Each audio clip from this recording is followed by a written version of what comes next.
रहीम।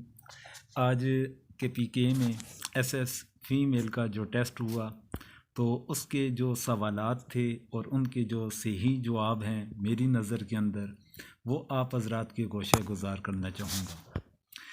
सवाल है, रमी के लिए कंकरियाँ कहाँ से उठाई जाती हैं? ये मुज़दलिफ़ा से उठाई जाती हैं। अहज़ाब में कुरैश का सपा सालार कौन था? अबू सुफियान था, क्योंकि अबू जहल ग़ज़वे बदर के अंदर कत्ल हो गया था। अबू सुफियान इसमें इनका सपा सालार था। बिदायतुल मुज्तहिद ये किसने लिखी? इब्न रुश्द ने लिखी। तफसीरुल कुरआन यहाँ तक इन्होंने सवाल दिया था, लेकिन असल नाम तफसीरुल कुरआनुल अज़ीम है। तो ये किसने लिखी? मुफस्सिर इब्न कसीर रहमतुल्लाह अलैह ने लिखी थी। फिर अव्वल सीरत नगार कौन थे? ये हज़रत उर्वा बिन ज़ुबैर रज़ी अल्लाह ताला अन्हु थे। कश्फुल महजूब किसकी तसनीफ़ है? हज़रत हसन अली हजवेरी रहमतुल्लाह अलैह की ये किताब है। वज़न कसीर की मिसाल तो सूरत दुखान। तो वैसे कुतुब के अंदर सूरत शुआरा का कसरत के साथ पढ़ते हैं, जबकि बाकी जो ऑप्शन थे वो मतवसत या मतवसत के लिहाज से था या फिर बाकियों के लिहाज से था। तो कसीर के लिहाज से फिर दुखान ही बाकी बचता है, तो इसलिए दुखान सही ऑप्शन रहेगा। फिर इसके बाद सहीफ़ा सादका किसने लिखा मरतब किया था? ये हज़रत अब्दुल्ला बिन अमर बिन आस रहमतुल्लाह अलैह ने ये मरतब करने वाले थे। कंकरियाँ मारना कौन सा अमल है? ये वाजिब है। रमी किस दिन की जाती है? तो यहाँ पर 4 ऑप्शन थे, 11, 12, 13 और तमाम का। तो रमी जमार इन तीनों अयाम के अंदर की जाती है। फिर आगे सवाल था जी, तवाफ़ ज़ियारत का हुक्म क्या है? तो ये फ़र्ज़ है। फिर हज़रत आयशा रज़ी अल्लाह ताला अन्हा से मरवियात की तादाद 2210 बनती है।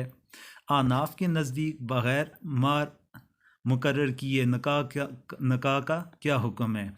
आनाफ के नज़दीक नकाह करना जायज़ है। नकाह करना जायज़ है। उसकी क्या वजह है कि आनाफ के नज़दीक अगर हक मार के बग़ैर नकाह कर लिया गया तो फिर मार मिसल देना पड़ेगा, तो इसलिए बग़ैर हक मार के नकाह का करना फिर जायज़ हुआ।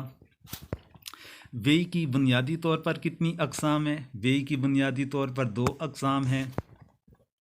हज किरान, हज किरान,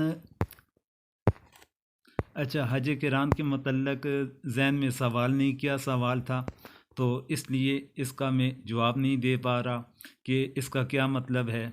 हदीस लिखना कब शुरू की गई? ये दौर नबवी के अंदर शुरू की गई थी।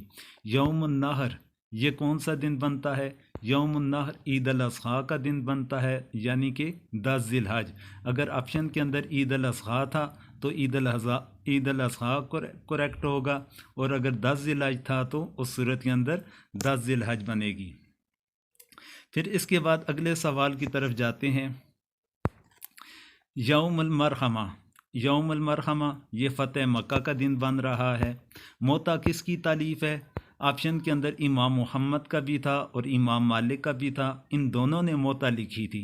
तो फिर तमाम का ऑप्शन नहीं था, तो ऐसी सूरत के अंदर मेरी सोच के मुताबिक इमाम मालिक का ठीक बनना चाहिए। वजह क्या कि मोता ज़्यादातर इन्हीं के नाम के साथ मशहूर हुई, क्योंकि सिर्फ मोता का जब नाम लिया जाता है तो फिर फौरी तौर पर इंसान की सोच, इंसान का माइंड, जहन ये हज़रत इमाम मालिक की जानिब जाता है। औरा ये सूरत अहज़ाब के अंदर आया, तो इसका क्या माना है? हाली के माने के अंदर होगा, क्योंकि मुनाफ़िकीन ने जो मुनाफ़िकीन के मतलब जो अल्लाह ताला ने ज़िक्र फरमाया तो वो हाली मकानों के बारे में ज़िक्र किया था। रामायण किस मज़हब की किताब है? ये हिंदू मज़हब की किताब है। फिर तालमूद किस मज़हब की किताब है? यहूदियत की किताब है। ज़विल फ़रूज़ में माल तकसीम होने के बाद असबा को देने के बाद फिर जो कुछ तरका रह जाता है तो उसे दोबारा लुटाने को क्या कहा जाता है? उसे रद कहा जाता है। इतल का माना क्या है? सख्त मजाज है। पहली हिजरत कब हुई थी? 5 नबवी को हुई थी। ओस्ता किस मज़हब की किताब है? ज़रतुश्त की किताब है। ज़कात में ऊँट का नसाब क्या है? तो ये 5 ऊँट है। ये सवालात जो मुझे मिल सके तो वो आप हजरात के सामने मैंने शेयर किए।